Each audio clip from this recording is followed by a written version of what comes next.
I suppose the best way to start this off would be to explain the genesis of this group of people who are commonly called the Atlanta School now, a loosely defined group of people.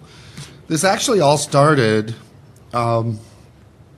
because I had to speak to my board one morning. We were having a board retreat at the beginning of the season, and I was supposed to kick things off with some kind of inspirational message. And it was at some ungodly hour like 9:15. And I live close enough to work that I often walk.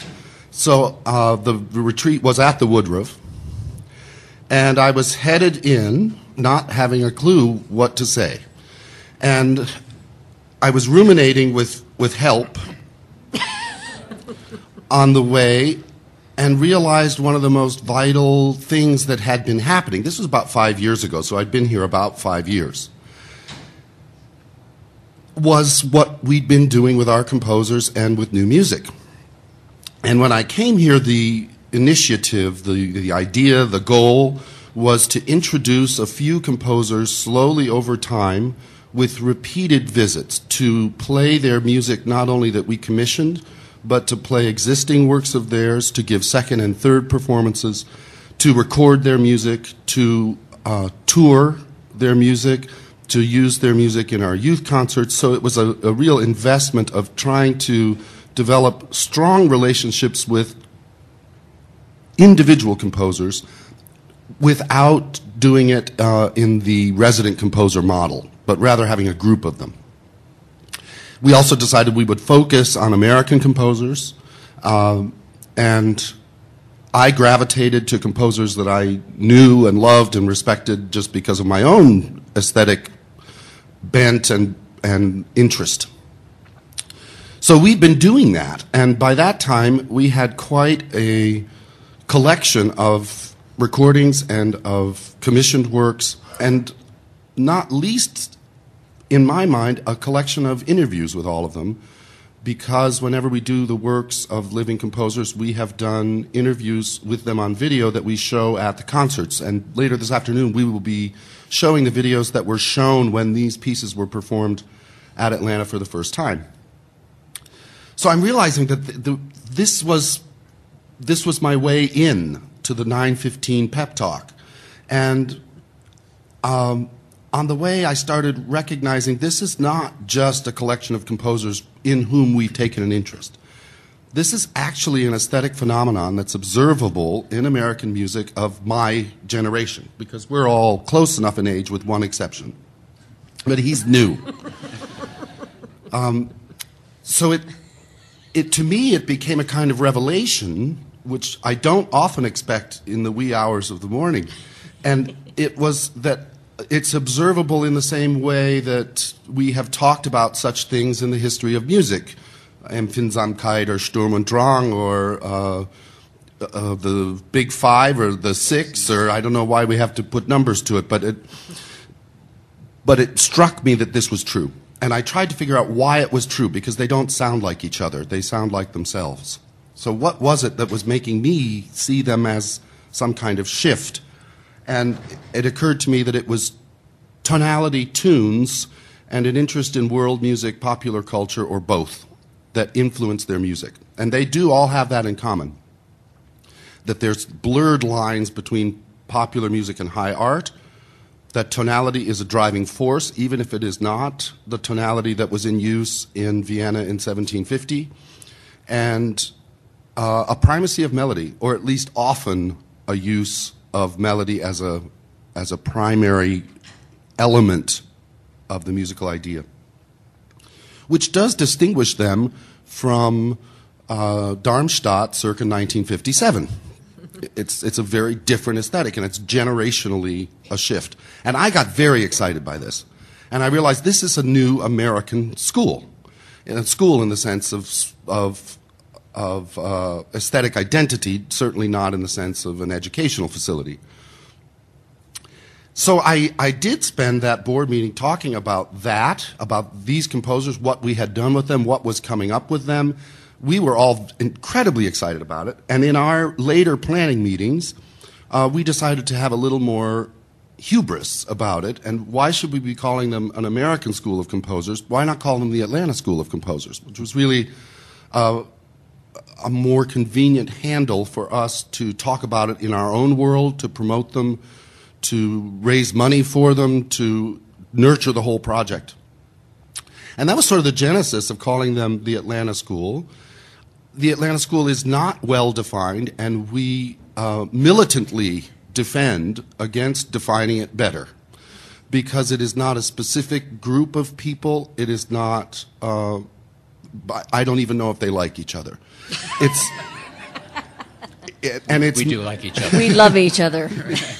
It's meant to be a loose definition, by definition. And that means also that there are, in the sense of family, grandparents and children, and because I think John Adams, who we perform a lot of here in Atlanta, is similarly connected to this shift, because I remember in the early 80s hearing harmony lyra for the first time. I, who had been trained by a 12-tone composer with 2-tone shoes, hearing harmony lyra for the first time was a revelation. It opened up new worlds for me in terms of my own imagination of what was possible. You can write an E minor triad and call it new music was a revelation. And so I think John's role in this is very real, as is John Carigliano's or David Del Tredici's, because these are all composers who were outside the academic mainstream of serial music primarily, or there were sort of the options, right? You could write serial music or just not organize it at all. And I don't mean that to sound as pejoratively as I said it, because I happen to love a lot of both kinds of that music. And I don't think it's a matter of choosing between them. I think there's room in the world for all of it. But I'm particularly fascinated with this current trend that I think these composers exemplify. I think the other thing that has happened as a result of calling them the Atlanta School is that other people took up the moniker. And it's the one time in my life I broke my own rules and wrote to a critic.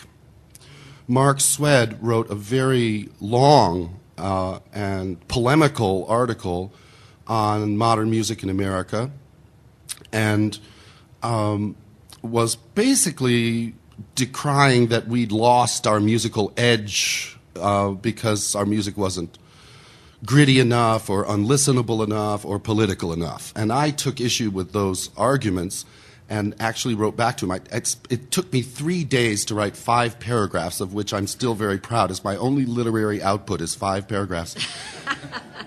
And they're really good paragraphs. I was very happy with it because I was able to distill in my own mind why I disagree with him and what I think is wrong with it. And one of the principal things in that argument is the idea that they're pandering, or that they're writing music because people like it, or in the hopes that they will like it. Now, it does so happen that a lot of people like the music of the assembled body here. And I just have trouble seeing that as a criticism. And I don't think any one of them writes to be liked.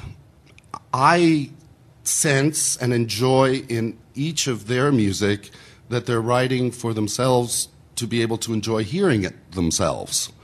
And I think that there's an integrity and a sincerity that comes from that, where the music isn't being written to accomplish any other goal than the enjoyment of the experience of that music. That does make it more likable by more people. I think it's precisely the integrity and quality of it that creates that, not some calculated Wagnerian manipulation of the audience. So that's sort of the introduction to this panel, I think. The inception of the school, a mode of working that we've had, why we chose to call it a school, what's going on with new music today. I think we're in big trouble. People like it. And I think that's enough for me for the moment. I'll chime in here. I find it anathema that a composer would need to apologize for music that's well received by a public. First of all, it's just, I don't know any other field that would feel pressure in this way. Maybe we should start a 12-step program for composers where they can air things out. But I'll just say this before we really launch into the school. It is true, and I think every composer here will agree, that we grew up in an environment where, in a sense, we were writing music for each other, and we were, in a way, we would find that we would only listen to our music, or I'll speak for myself. I found myself only listening to my music that I wrote, say, 20 years ago, when I was presenting it in front of a group of other composers in a display of muscularity, just to show off, here's my technique, and trying to impress the gang. In the same way that an instrumentalist might want to show off how fast they can play or whatever. It might not be a musical expression, but they show their technique. The public won't be interested in that. And what happened in my case, and I'm sure it's true for all of us here, is we just started writing music that we love as individuals. So at the very least, I used to say to myself, if nobody else likes it, I'll like it. I'll go home and I'll listen to it and I'll enjoy it. But by extension, it's been reaching out to audiences. So we're not writing for specifically, we don't calculate or plan whether this note or that note will be found pleasant by an audience. But if it's found pleasant by ourselves, by extension, it will communicate. I think also, Steve Mackey, the composer, once said he's writing for an audience of 1,000 him, which I thought was a great way to kind of approach it. That, basically the things that we gravitate to individually, I love Balkan music. I love certain kinds of things about certain popular music. Those become percentages in the synthesis of who I am musically, and then come out in the music in a very particular concoction. And that's kind of ideally what you would hope for, and as a very common sense way for an artist to kind of go about. What they fall in love with becomes integrated into what they are and what comes out of them in their musical thing. And I think one of the things that Robert's so good at is kind of nurturing that, really, and letting the composer have a lot of breathing room and kind of try and figure out what they're about, which is not a very common thing. And so from there, I think we have the relationship that's built, because there's a sense of trust that comes in both directions, which is great. There's also, I've been thinking a lot about this lately. About half of the people in this room I've worked with your orchestra in some form, sometimes for 1-week residencies, sometimes for a single visit. Occasionally I'll make a visit and then 2 years later I'll go back. One of the things that's been amazing about this entire Atlanta experience is that I've been working with the orchestra for 9 years now. Quite a few commissions, quite a few recordings, and as an artist, it has allowed me to grow. It has allowed the orchestra to get to know my music, so that now when I come in, it isn't the rhythms, the pacing, everything about it is not a foreign experience. And I'm sure you guys have probably experienced this. They now know us. And I believe, and Robert, you probably could speak to this, the orchestra approaches the music differently when we come in with our third or fourth piece. Because I know for an orchestra, if they're doing Beethoven, and they've done it a lot, it's a different experience than when you're coming to something for the very first time. But it's also a very different experience when it's the third piece of that composer and you've been revisiting every couple of years. I mean, do you find, Robert, for the orchestra that you can tell a difference between this is the first time we've played this composer versus one of us coming in after our third or fourth trip? Oh, absolutely. And I think the shining example of that, Jennifer, for me was when we did the first commission we made after I got here, was from Jennifer, and she wrote us a postcard for Atlanta, which was fantastic because it was a piece called Cityscape. One of the movements was Peachtree Street. One of the movements was Skyline. One of the movements was River Sing Song to Trees, which was a kind of homage to the natural beauty that we do find in our city. We do have a lot of green, and it's something we love about living here, as that is infused in our city. And those three movements were written by request so that we could use them in a modular way as well. We took Skyline on tour in Florida. We used Peachtree Street in our youth concerts for multiple years. And River Sing Song to Trees, which was the longest movement, we had never performed again since the premiere, while the other two movements had these multiple performances. And we were coming back to River Sing Song to Trees as an individual movement, not playing the whole work again, but playing that movement. And it was probably, 4 years later? Yeah. And it felt, it was kind of amazing that we played it through once, and it was really as if we were playing a reading through of Beethoven 5 or Mozart Jupiter, or you pick any repertoire. There was something astoundingly familiar that we weren't trying to figure out what was going on in the music. We were trying to figure out how to play it better, which is an interesting shift as a performer when you feel that shift happen from, I'm no longer trying to figure out the score or digest the material. I now have digested it to the point where I want to refine it in terms of its delivery. It is a great moment as a performer. That's when you become all the more hyper self-critical. And that was a great, for me, that was a defining moment of, we've created a repertoire. Yeah. In this ongoing relationship, we've created a repertoire that is ours, that we understand, and that we have a skill set for, which we would never have had without the time investment. And it's very special. I think also that very noteworthy is the process of recording these works. That's such a hard thing to do in this day and age, and the fact that Atlanta has recorded so many of these works has allowed those works to go out into the world in a way that I don't believe Blue Cathedral probably would have gone out in the world in the same way had it not been on a recording, because it does allow radio stations to play it. People do pick up the disc, but it disseminates what's happening here. And it's an incredible luxury as an artist because you grow. You grow through the entire process of the recording. You grow through writing for it, knowing that something is going to be recorded. But it also kind of spreads the good word, I think. I mean, it gets people excited about working with a living artist. And for my money, and of course the composer would say this, the art has to be renewing. It has to be renewing at all times. And the other thing that I've enjoyed about this and through the process is actually getting to know the audiences here. Because we were here 2 weeks ago premiering the piece that's going to be done later today or on a wire, and it's pretty phenomenal. I'm starting to recognize just about everyone in the audience. After 9 years, they come up, they ask how you're doing, they ask how your cats are doing. I mean, it's incredible getting to know the various people who are connected to the orchestra, but also the people who support the orchestra, whether it's someone who's just buying a ticket to sit out there. And they take a genuine interest, and I think they take a real thrill. This is the Wall Street Journal article that ran, I think, during that week. This is 2 weeks ago. It made mention of the fact that ticket sales for composers, concerts with composers at the Atlanta School on it, are actually higher than the other. If I remember correctly, it was 84% ticket sale for those concerts versus, was it 70? Charlie would say there's a 5% yeah. uptick.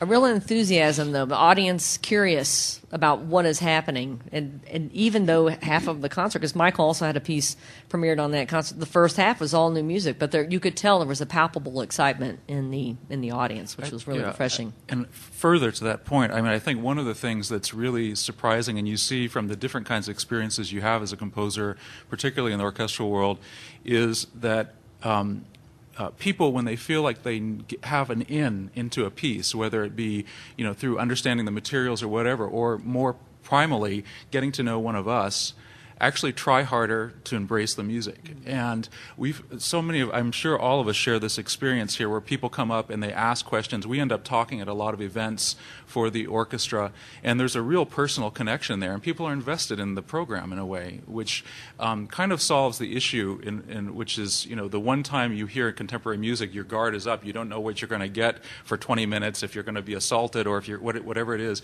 It solves that problem to some extent because there is a little bit of trust that starts to build in the audience, and for which the composer has something to work with in terms of a connection beyond the actual music, which is great. You're making me realize that a couple questions I got yesterday were about, well, how does the board feel about this? Do you have to fight with the board to do this? How do the players of the orchestra feel about this? I mean, of course, as with anything, there are as many thoughts as there are individuals, but collectively,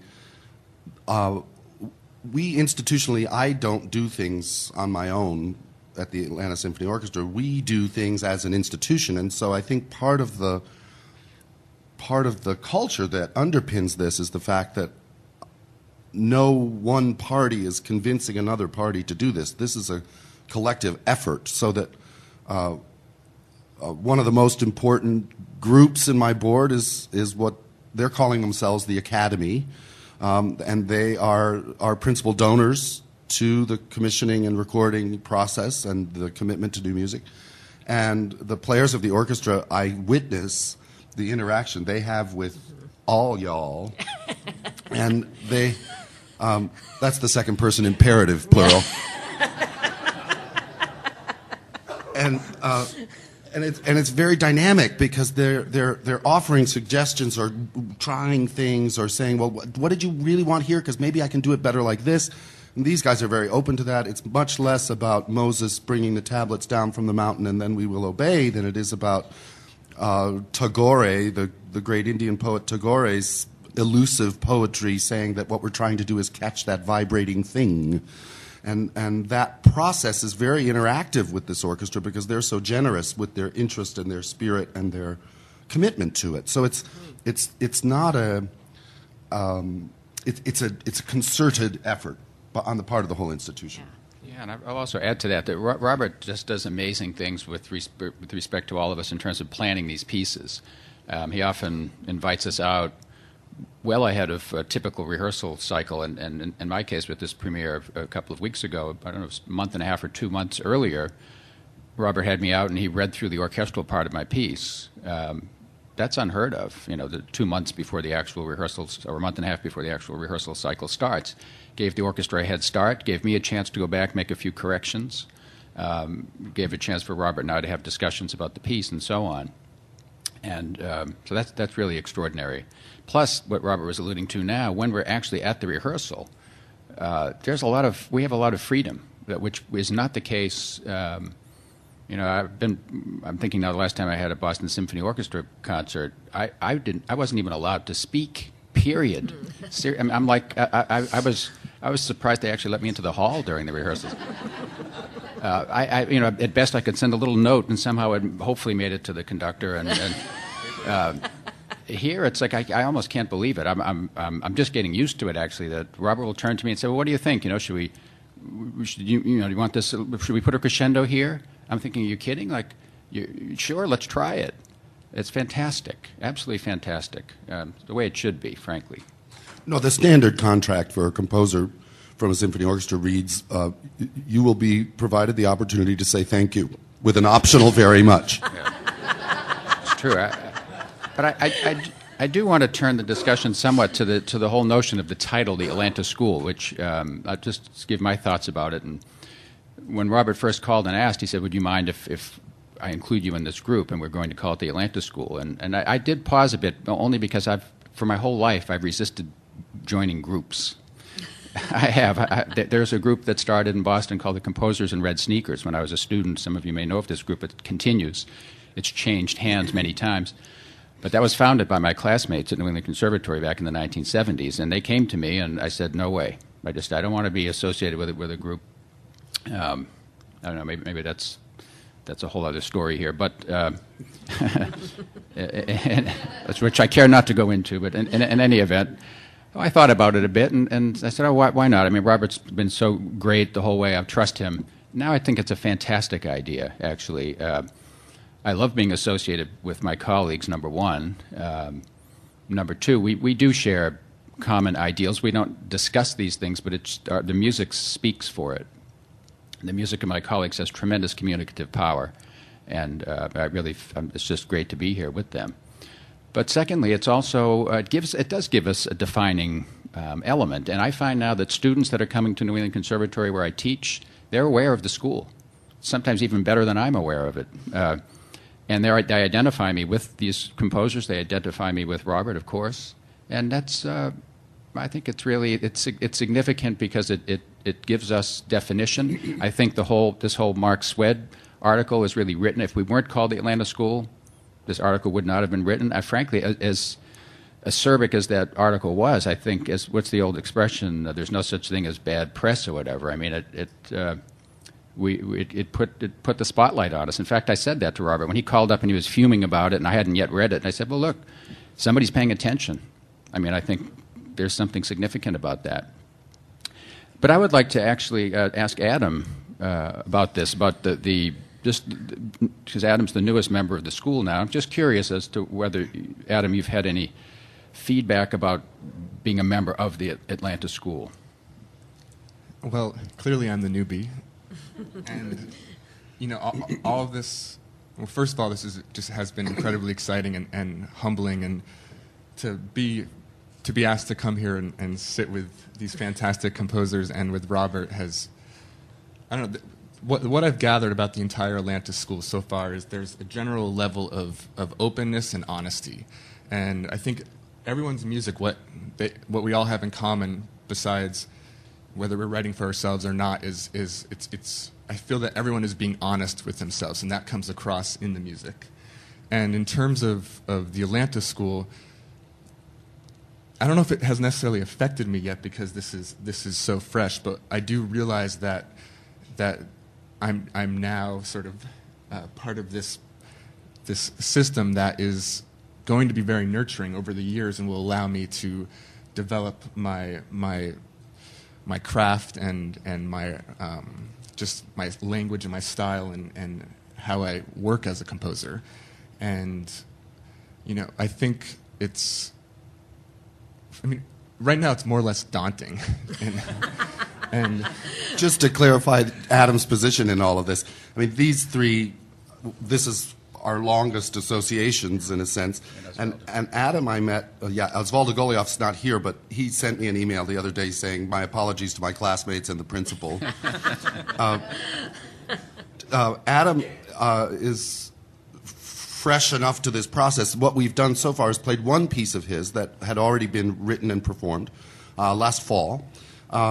We're intending to play a large commission that he's completing for the Kansas City Symphony, and once that has been performed, we'll do a second, or maybe it'll be a third or fourth by that point, but we'll do another performance of that work. And we have two commissions on the table for him. One is for a 15 to 20-minute orchestral work, and another one is for a large-scale choral orchestral work, and that's all over the next 4 years. So Adam fits into the behavioral model of ongoing relationship and multiple performances and multiple commissions. And people often ask me, how do you become, who gets in? And I don't know. Well, this is really what happens. I was at the New World Symphony. Adam was hanging around because his girlfriend was playing in the orchestra, and he wanted me to look at his music, so I did. And I was so impressed with what he was doing that I wanted to start the process because it was clear to me that he has a voice. Actually, the story is a little better than that. That part you can't tell.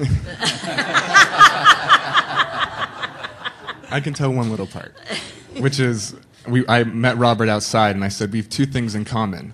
And he says, oh yeah, what are they? And I said, well, one, we both went to Oberlin, and that was less important. And the second one was I studied orchestration with Chris. And once I said Chris's name, Robert's eyes just lit up. And he goes, Chris, I love Chris. It really is mafia.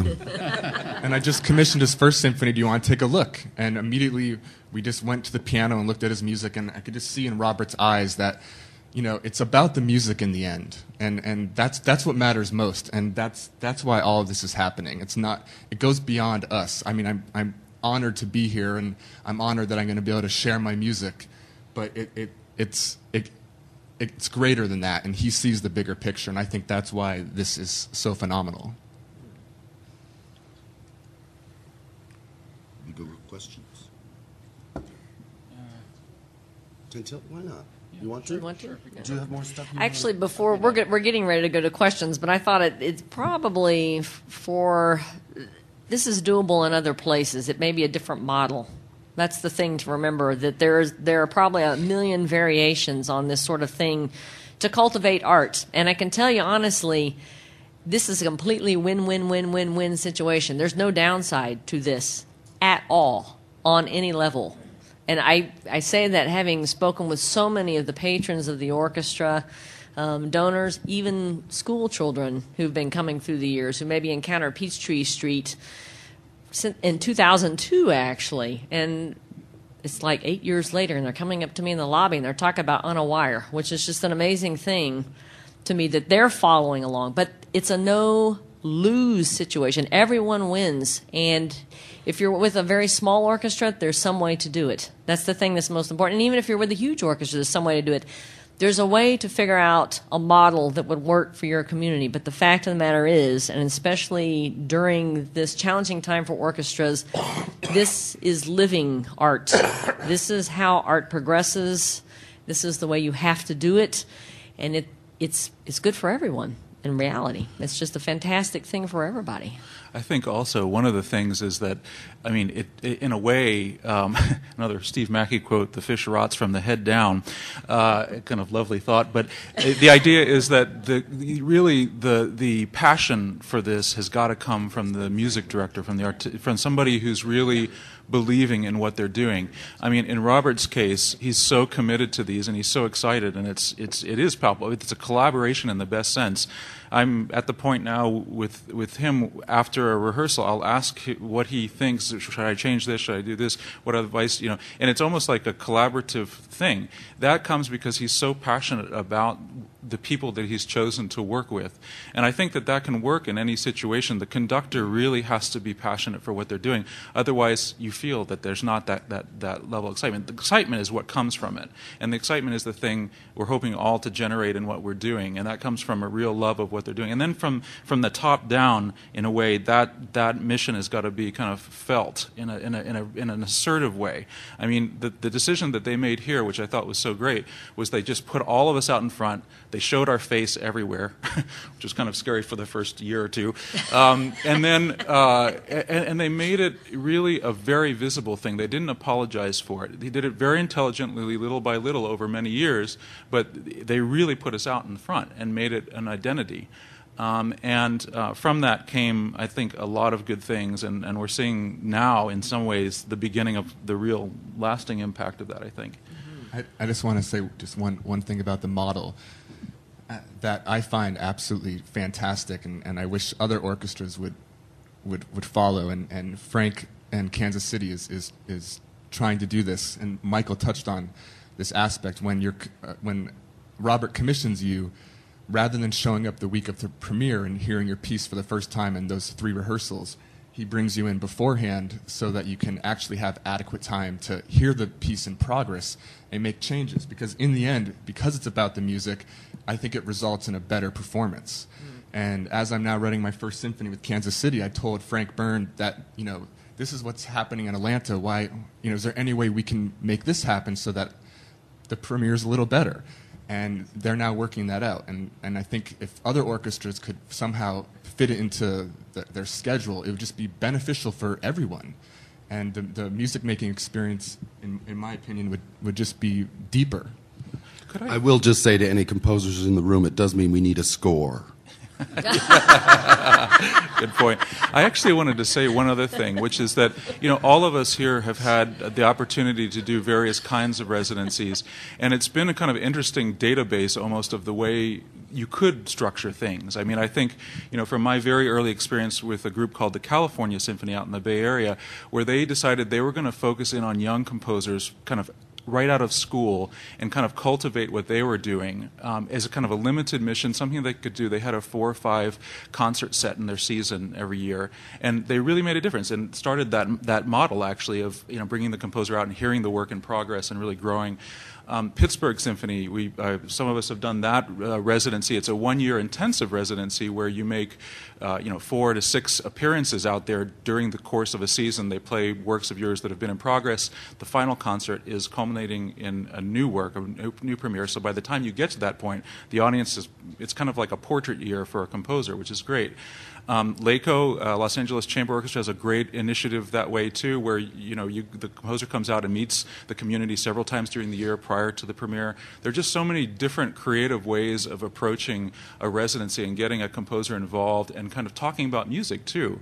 And all you have to do is look across all these interesting models. Jeff Brooks out in Minnesota did a great series, radio series, where he invited the composer on the radio, said, okay, for the first half hour, you talk about what pieces are of interest to you from the repertory, and then we're going to start listening to some of your music. So somebody would come out and play Debussy and talk specifically, why does Debussy do it for them? Why do they really like that? Why does Frank Zappa do it for them? Play an example, listen to what it is, and then by the time we get to the music, you hear something really interesting and different in the composer's music because you're set up in a way that's really good. So I think there are a lot of really creative ways to think about it, and part of it is just kind of figuring out what fits right for the group that you've got. I love that point, Chris, that there's a lot of ways to do it, because I'm very partial to the ongoing thing, because what happens with this long-term stuff is you see the transformation of the composers themselves. I listened to Rainbow Body, and the most recent commission we had from Chris, which was his Symphony, just a couple months ago. I listened to the 2 recordings back to back, and it was just astounding to hear that this is clearly the same voice, but with a very different speech. And it was just very rewarding to have that ongoing relationship. But it's not the only way to do it.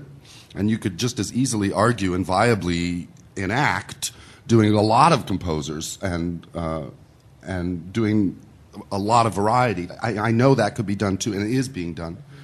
Or those intensive commitments. I think what I feel is so necessary is for our world is to do it one way or the other.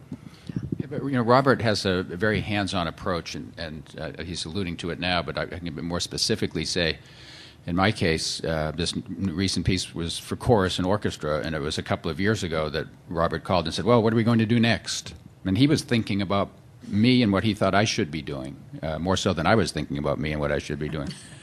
And I hadn't written for chorus, so at first I thought that's an odd choice. That I don't know why he's thinking about my writing in this respect. But again, I said yes and went ahead with it, and boy, am I thankful for it. And am I thankful that he suggested that I do this? Otherwise, if left to my own devices, I would have suggested something else. So the long-range idea isn't just we left to our own devices. It's Robert interjecting his thoughts about where he thinks we need to go. And of course, when he said that, when he asked me to write for chorus, and I paused, he said, well, we don't have to do that. I mean, this is... you can suggest something and I'll do it. But I love the fact that he's getting involved like that. He's such an incredible musician, as we all know. So from top to bottom, he's, as far as I'm concerned, he's to be trusted in these decisions. And that's a very unique relationship. I don't even know if Kusevitsky... I've read a lot about Kusevitsky and his relationship with the Boston Symphony and his school of composers, if you will, Bartók and Stravinsky and so on. I'm not sure if he ever actually suggested. I suspect he did. I suspect he did probably make suggestions about things that he thought would be suitable for his programming.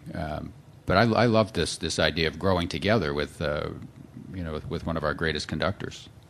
Actually, that brings checks up in the mail. Brings up an interesting point. No orchestra is remembered in history for doing standard repertoire. You have to, it comes in the commissioning and doing the new music. That's how an orchestra makes history. So it's something to keep in mind. Do you want to do questions, shall we? I think there's a microphone part of the way back in the room. Is that an active mic if someone wants to ask a question? Who chose the lyrics for your piece, Michael, or the subject matter of the choral orchestral work? Well, Robert... You might have to repeat the question. Yeah. Oh, the question is who chose the lyrics or the subject matter for my chorus piece. That was Robert just left it up to me. I mean, he did speak to me about things, and in fact, I made one trip out here, and we found ourselves in a bookstore, which happens every day with Robert, and he's going through all this stuff and saying, "What about this? What about this?" But I love science, and I love Richard Feynman, and I just gravitated toward Richard Feynman, and I employed a librettist to gather texts for the piece. So it was kind of an unusual way to work, but as soon as he heard about it, he was as enthusiastic as I was. I mean, I'll never forget that moment. I was on the phone. I was at Tanglewood. I called him up and said, "Look, this is my idea." I'm not quite sure if he would go for it, because we often argue about science and mysticism, and he takes one side, I take the other, and he usually wins, but it's... He doesn't win when I mean, not in my mind. I mean, I go home with my ideas, but he's a little better debater than I. Let's put it that way. Sorry, Robert. No, but he was, in all seriousness, he was completely behind it, and he loved the texts when he read them, and plus he read through it was an incredible thing. When I sent the piece, he read through the whole piece. It must have been in a matter of, he must have read it like real time, because it felt like, I think it was the following day after he got it. He was on the phone having read through the whole piece, and he was so excited about it. It was, to have that support is like, it's priceless. Huge. Yeah. I have a comment, a question. One of the things, I'm Cindy Hubbard, one of the things that I went to watch the Louisville documentary last night, and I was just so struck with, and you're doing this so beautifully here, only I think it actually, what you're doing seems to go even deeper because you have committed people and they keep coming back, is the community engagement part. And the community, it's a development in the community, not just within our industry, but it's civic engagement, which is a really beautiful thing to see. So it's not a question, just a comment, and thank you for doing it. It's really nice to have that model to look at. So. Yeah, it means the community owns the experience. They feel like this is their group of composers, which makes them say, oh, my orchestra is extraordinarily relevant because there's a possibility that history is being made. That's actually, so the civic part of it is, that's a big part, really supporting, nurturing, but also I think them appreciating their orchestra. I've got a question. I'll go to the microphone. Slightly longer question, but it goes back to the mention of aesthetic commonalities. And thank goodness that exists. I know you don't want to draw a really hard barrier around that, but thank goodness it exists, because when we had the Olympics here, the mascot was, what is it? And it's good to have some kind of sense of direction, number one. But just following up on the comments of what were observable aesthetic phenomenon, I followed music over the years now, and I was trying to think last night, what else do I hear, personally observe, from this multi-year experience that I've had, in addition to what you've said, and see whether or not your reactions to whether or not my observations are not universal for all the composers, but there's a commonality here. That in addition to what you said, for me, there's also a feeling of literacy. Literacy. There is a sense of literacy amongst all of the composers and their works that feels to me observable in the works, at least the ones that I've heard, number one. Number two, there seems to be a dialogue between the physical, emotional, and the ephemeral, spiritual in the music. There's a pulling for me in that. And when you say, I say spiritual, you're talking about differences in science. And I mean both of those, actually, because the ephemeral, you're dealing with the ephemeral in science and also dealing with the ephemeral in mysticism. But third, a very consistent involvement of a sense of passion in the music. It's not simply listenable music that otherwise is cold music. There's consistent degree of involvement in passion. And I'd like to get your observations and reflections. I think that's really insightful. Yeah. That's great. I love that. That's good. And I think it's genuinely insightful. I would not have thought of it in that way, and I think for me that all rings true. That's good. That's very good. Especially your point about passion. I think that's one of the things I most appreciate about them is, however passionately in his own way Boulez might feel about the second piano sonata, my experience of it is not emotional. That doesn't mean I don't love it, because I do. But I don't love it in the way that I love the emotional ride that much older music, and certainly these composers, take me on. So that heart engagement is of a different order. and leads to a different level of experience and enjoyment. I think that's really true. It is very perceptive, Mark, and I think just to amplify that I've often described the differences between the academic-inspired music, say, of the 60s and 70s, and music of today, at least music that we're involved in, is this difference in intellectual quotient versus the emotional quotient. And a lot of the music, such as the Boulez Second Sonata or many other pieces we can mention, are very high on the intellectual quotient, if you will, and unfortunately, I think very low on the emotional. It doesn't mean you still can't get fired up or goosebumps over it, but it's for a different reason. And now we're just, I think, rediscovering or very aware of the opposite. What about the other end of the scale? I always find that, for me, Bach is the greatest example of both. You know, that it's just, it's the most sublime music, has the emotional, it's an equally balanced emotional, you know, as high as you can get on both levels, as far as I'm concerned. You can dig into that intellectually and be incredibly engaged, and you can just let it hit you, and just you're moved to tears. I wanted to say, you know, I had a very wise colleague who many of you might know, Nicholas Ma, who passed away, unfortunately, recently. And we were talking, and this also goes to a conversation with Jorge Liederman, who's a wonderful guy, about the nature of complexity and what complexity is. And, you know, somebody said, Jorge was responding to that question, and he said, you know, everybody has the wrong idea about complexity. Somebody thinks complexity is 13 in the time of 5 over something and this kind of thing. He said that's one parameter. The true complexity comes from the interaction of several things together. And in a way, Nicholas said, he goes, you know, Boulez does one or two things really well, but it's the combination of 5, 6, 7, 8 things that really is the ultimate depth of the humanistic experience and the kind of expression that we're looking for, in a sense. And to be able to synthesize those things requires a kind of particular balancing act that I think is the art, in a way. And so, to your point, I think all of us would very much agree that we're trying to get there through those ways of thinking. I think you've got me trying to comprehend what you said, but also what else might be on that list. And I think another thing that belongs there is theory second, not first, because I don't think she knows what she's doing half the time. I struggled through theory. I still do. In other words, the musical decisions aren't necessarily made from the standpoint that then can be explicable. Somebody else can look at it, listen to it, and do it. But the composer isn't, these composers aren't busy trying to figure out their own theoretical underpinnings while they're writing the music. You can do that afterwards. It's like riding a bicycle. You're not thinking about, you digest all the theory, all the bicycle riding, and then you simply ride the bike. And one of the fascinating things for me is to analyze their music. I love doing that because I know they didn't. And thank God they didn't. Now, I think they actually, as I know these four, they have varying degrees of doing that.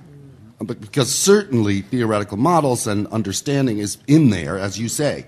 It's digested, it's in there. And I think when I told Michael that it was really quite a perfect classical rondo, the second movement of his choral piece, he knew what I was saying because he knew he was doing it. And that he couldn't have done without knowing it while he was doing it. But I do think there's that element. And I don't think you can say the same for a number of composers who were trained in a certain way, which meant that you generated material from theoretical models. I don't think we can say that Xenakis made intuitive decisions. And that's an observation, not a hierarchical one. Right, it's not a criticism, but an observation. Yeah. I think we had a question. Well, this is extraordinary. Somehow a year and a half ago, I came up with the same idea that you're doing. The difference is that I don't have a name, I don't have an orchestra, I don't have any money. I do have 501c3 and board of directors. I'm in Boston, which is a tough market. I'm in AC also, a little bit after. Yeah. How does a person get started with something like this? Because I share your passion, and my artistic ideas and yours, Robert, intersect in many ways, not in every way. Are you a conductor? Oh, I'm sorry. I'm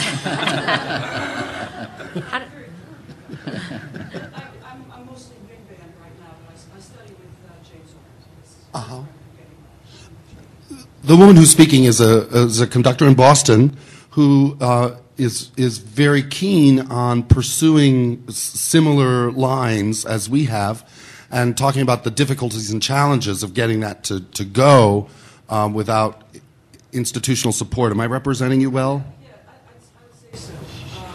It's tough because, I'm a mom, I'm a wife, I have to work and so on. So I'm spread very thin and don't have the time to do the score study and the development of my art that I need to do. I'm spending all my time writing business plans and strategic plans and getting the board together and trying to find how to make this happen. This is a different market. This isn't like it was once upon a time. It's really hard to start something this big, even on a much, much smaller scale. I'm not going to be at Atlantic Symphony anytime very soon. But can you speak to that? How do I get this? The question, as she's continued, the question is about how to create the circumstance in which one can do this work, how to create an orchestra, in a sense. Yeah, and I don't know. No, seriously, I don't. I've never been any good at it. I've never been one of those people. And I admire my colleagues who are real entrepreneurs and they create stuff for themselves, and I've always relied on the kindness of strangers. For me, it's really a challenge. It's just not I can't balance my checkbook. So the skill set and the savvy to make that happen, I admire greatly, and I know people who've done it. And maybe the best answer you might know more than I do. The best answer I could give you is to refer you to some people who I think have been really savvy about doing that. Yeah, I know a couple of people who I think are really impressive in their capacity to do that, and I'm just not one of them. Thank you. Fran? I just want to say, not to neglect the obvious, because usually people have resistance to something new in our field and go to a premiere expecting to find what they should not like. Mm-hmm. You have changed the balance. Mm-hmm. Your audience now is coming to a performance expecting to like the piece and looking for those things which appeal to them. That's good. That's good. Because we know that all music was new when it was first written. It stays new and unfamiliar if somebody doesn't champion it. But for God's sake, for years, forgive me, orchestra people, the hardest part of my job was to go with a composer to an orchestra premiere. When we were lucky enough to have one, and we would have a 10-minute piece and 8 minutes of rehearsal. Absolutely. One is listening to the third rehearsal as a premiere and makes a pronouncement and judgment for all time. All that hogwash. You don't have to change all of that in the way you handle things, and especially the expectation of the audience, which is critical. The second thing you have done, as we see here, is create a camaraderie among composers, so they speak for each other, especially public, and don't criticize them. That's a great point, Fran. That's one that I was going to amplify too. Can you sum up everything she said? Because I think half the room couldn't hear it. Okay, well, help me, Robert, if I fail here. Fran Richard has pointed out the fact that Robert has created a model which is really the opposite of the typical new music model, and that now audiences come to expect something that will be gratifying as opposed to come to a concert expecting to be turned off. She also pointed out the fact that in the earlier models, composers were shortchanged in their rehearsal schedules, and as she points out, usually the premiere performance was like a second rehearsal performance, and critics were... My favorite line, the 10-minute piece with an 8-minute rehearsal. Yeah. Right. A real phenomena. And then Fran pointed out the fact that Robert's created a camaraderie amongst composers, which is something I had in my back of my mind to mention, and now prompted by that, I'll say. She's absolutely spot on, 100% about everything she said. That is what's happening here. It's remarkable, and Jennifer has articulated very, very eloquently those topics and the results. But the camaraderie amongst composers, it's kind of a cutthroat field, I have to say. I mean, most composers, we're all worried about our turf, and people are shooting bows and arrows behind everybody's back. It's probably true in every business, I guess. I mean, not between conductors. But here we are, and it's quite the opposite. I mean, Jennifer and I was thinking about this, Jennifer. I don't know if you've had this experience. I don't think I have. We each had big premieres on the same program, on the same half of the same program. Yeah. That's pretty amazing. It is pretty amazing because usually it's the one premiere and the one composer is highlighted, and Jennifer was such a great colleague to me in this process. I mean, she first, before we heard a note of each other's piece, she said, "Listen, I'll come to rehearsal. I'll help you, and if there's any, I'll listen for balance problems and whatever." She knew I'd be concerned about balance between the chorus and the orchestra, and that was extraordinary. And that's not the sort. Usually, the composer's running the other way. They don't want to hear your piece. They're worried about their thing, and that's just. I just think that's terrific, and that's been really well. It's a testament to the people that Robert assembled. Is what I'll say. That's true. We have a question in the back there. Thank you. Hi. Good morning. I'm short.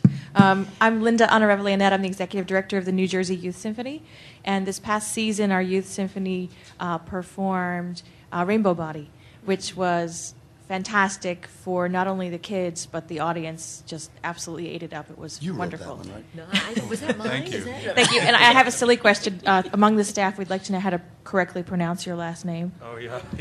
This is the. I used to teach very young students piano, and I had to come up with a way to say it that they could figure out how to repeat it. It's Theophanides. Oh, and I win the prize. So I used to tell them, "Eat your Wheaties, Theophanides," There you and go. then they somehow it stuck. Oh, that's good. And that's actually not the reason I came up to that wasn't my only question, which would be very embarrassing. I'm wondering how much involvement the composers here have with the youth orchestra in Atlanta. I've addressed the youth orchestra, and I believe they might have done Blue Cathedral at one point, but I have talked to them, and I've also stayed in touch with some of the individuals who've gone on to other schools that I bump into 5 or 6 years down the road. 2 weeks ago when I was here for the premiere of On a Wire, I ran into a young composer who I had met, I think, 7 years earlier in the youth orchestra, and who I have continued to bump into at University of Michigan and Indiana, and then out in the parking lot here. So I've talked to them, and the youth orchestra, the whole movement is very, very important. And I'm always amazed by the letters I get from kids who play in youth orchestras or their parents asking if they can buy a part that I'll sign to the kid. They've just done Blue Cathedral or something, and so I'm kind of blown away. The kids are into it. They have no barrier there. They don't think one is better than the other. They're great doing the music. It's huge. Yeah. It really is. Most of us have been to some youth orchestra, not just concerts but conferences. I went to Interlochen a couple years ago and heard probably half a dozen youth orchestras play at the very highest level. I mean, college conservatory level and higher. It was that fine, and I think we're all very interested in kind of working with them because that's where there's more excitement coming from that group of people than anybody else you're ever going to work with. I mean, they're just charged to be doing it. And so, and I think that last night at the Friends dinner, NFL dinner last night, we heard the Phoenix Quartet play from the Young and Talented program that they have here. And it was staggering. It was a fantastic performance. And I think we all feel really strongly that that's kind of a direction that, as composers also, we like to get them excited about doing something new. They're the most open audience that we have. Yeah, I did a residency here in 2007 and had a chance to work with the entire institution, the educational program, the youth orchestra, the whole works, and it's such an impressive operation. And as Chris said, last night was a great testament to that too, to see the fruits of this work on one level. So yeah, we're all for that and willing and ready to go and to continue to support that cause. Mr. Harsh, do you have a question? Yeah, actually, I'm Ed Harsh. I'm taller. I'm Ed Harsh. I'm the president of Meet the Composer. In fact, Michael just gave me a great segue because, in fact, we supported the 2007 residency when you were here. That isn't why I got up, though. Two things. One, observation, and then a kind of a micro-ish question, which I'm interested in. The observation is that I think, kind of underlining what Jennifer and actually some of the other folks have said about this, there are a lot of models that are sort of being demonstrated here. Ways of doing this. I think for me, the lesson that I hope that everyone will take from this is actually not let's all have an Atlanta school, which not that that'd be a terrible thing, but that you need to really get invested in this in a way that works for you. And I think what Robert has done, which I honor so much, is that he has been driven by the music that he cares about. In a situation that he's able to do this particular model. But there's so many ways to do this. And I've seen it through our Music Alive program and actually through the Ford Made in America program we've done with the League, that there are a lot of orchestras out there that have needs that actually a composer can actually be a really valuable thing as part of a kind of bigger strategy. And that shouldn't be a shocking thought. So in fact, I mean, I'm a proselytizer, of course, but I'm of the opinion that every orchestra has a place for a composer. It might be tiny, it might not be as glorious as this, but I think that's an important lesson. And again, it really begins at the top. So honor to Robert. So my question is much less grand. It's just, Robert, I think you mentioned something called the Academy, and did I get that right? That this is a group of patrons, supporters, and stuff. Could you say a few words about that? Sure. I just want to retain your line that a composer can be a valuable thing. That's fantastic. Who knew? The Academy is actually kind of new for us, and it's a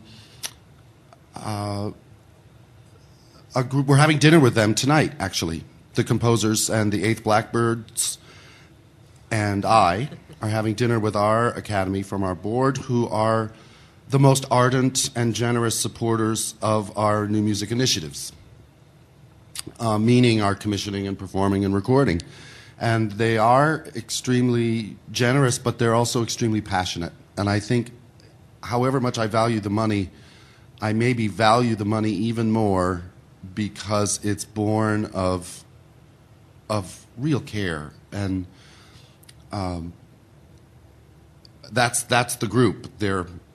And the Academy being a riff on the fact that we call them the school, which continues to confuse all of us. But it's just a very gratifying thing institutionally to have.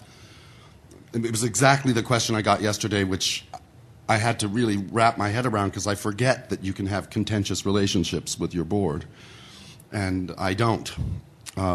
Our board is extremely committed and passionate about what we're doing, and I'm very grateful to them. I think there's two things I want to say. One is there's such an inclusivity. You say, I don't have, not pretentious board issues. It's because, and it goes back to what the group yesterday talked about, the war room thing, there's such an inclusivity. And I see that same model here with this. Point.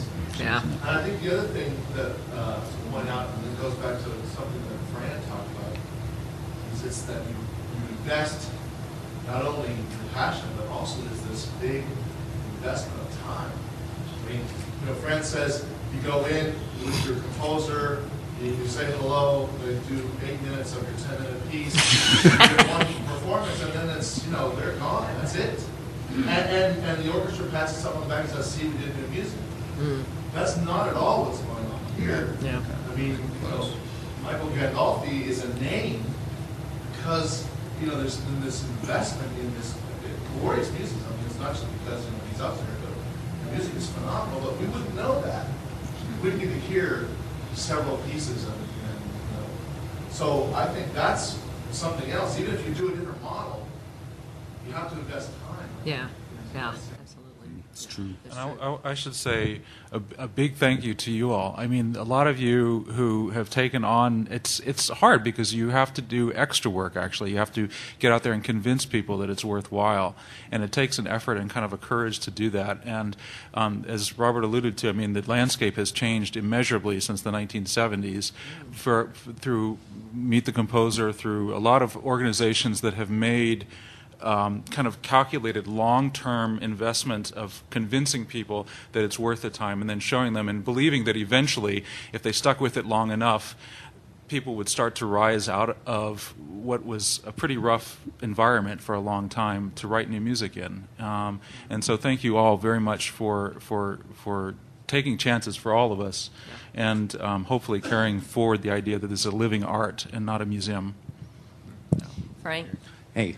Frank J. O'Terry from the American Music Center, editor of New Music Box. It's very inspiring to hear you all today.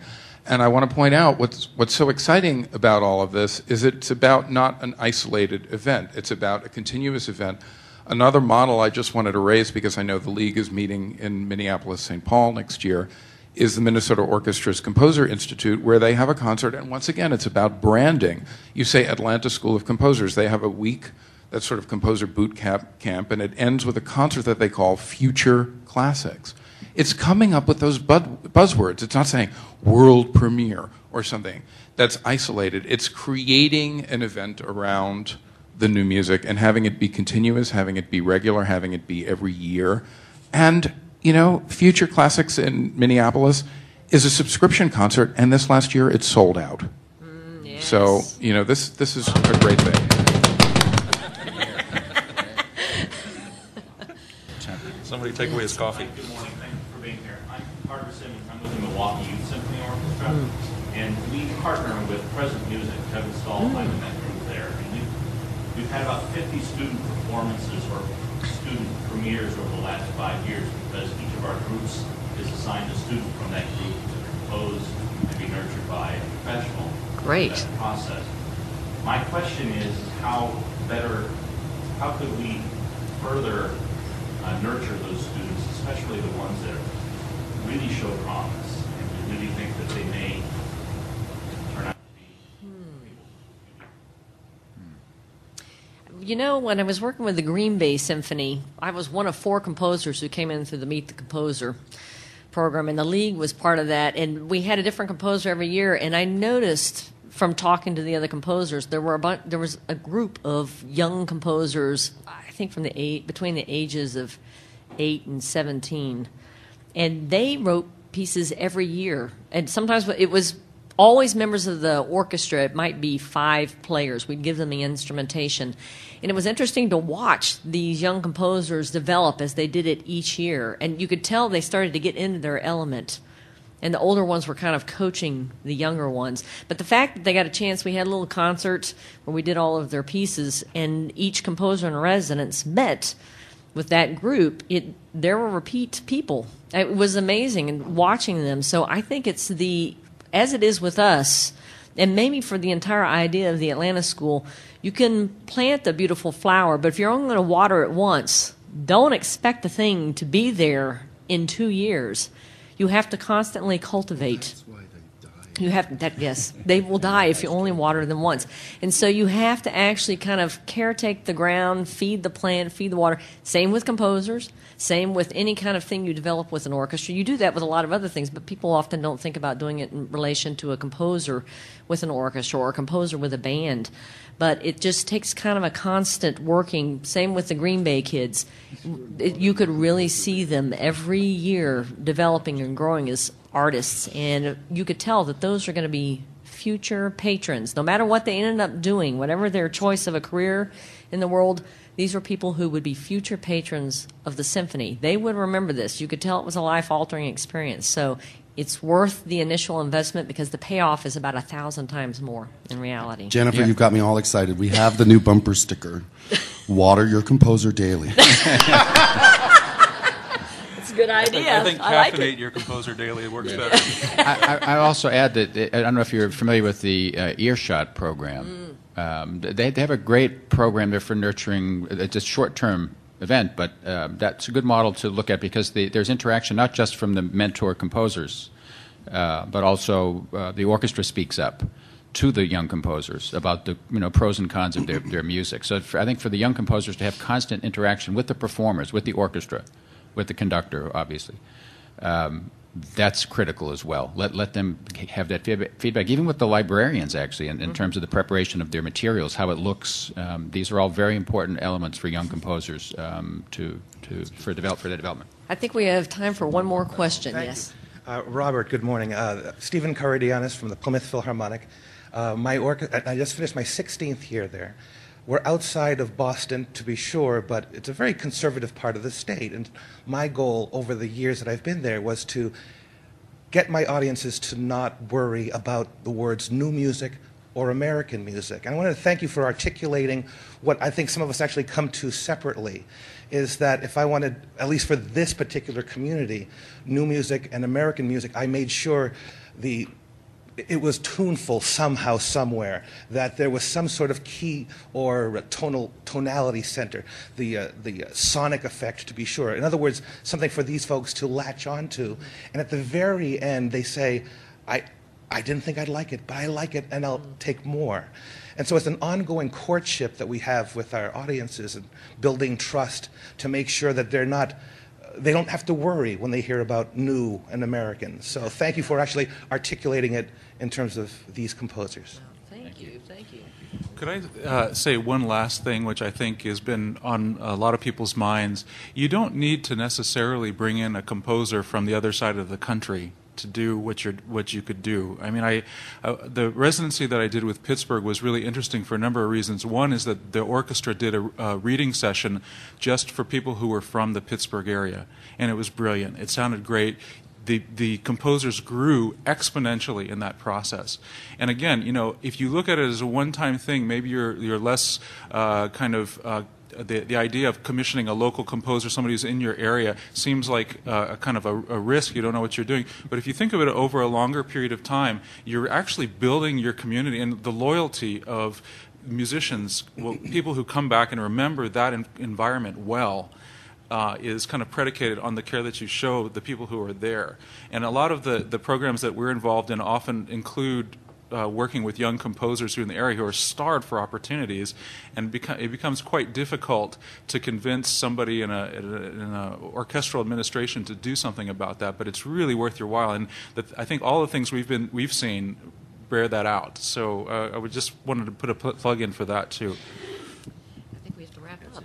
Polly is at the back of the room, meaning it's time to wrap up and move on. Thank you all so much for coming. We appreciate it.